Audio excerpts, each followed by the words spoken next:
The US Federal Reserve delivered a widely expected 25 basis point rate cut yesterday and signalled 2 further reductions before the end of the year.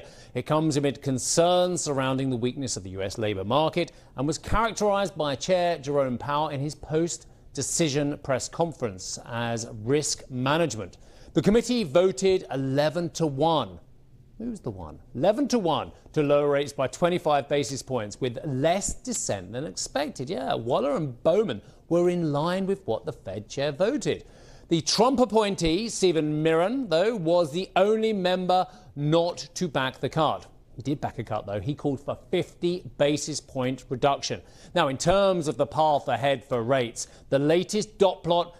Oh, can I just stop the read here and have a look at the dot plot? It's fast. Normally, it's just a load of dots. But there's, look, can you see which dot? Have a look, my finger is in the right position as well. Which dot looks a little bit lonely away from all the other dots on the plot? Oh, I should have gone the other way. But look, that dot, who could it be? Who could it be with that dot, which basically signifies by the end of 2025 that rates are going to be massively lower than they are now? Because by and large, the individual expectations showed, well, a little bit of division amongst the committee, didn't they? Forecasts range from the majority of participants seeing either one or two this year, but one member, and we don't know who could it be, didn't want any cuts. Well, that's at the top end, but at the bottom end, look at this.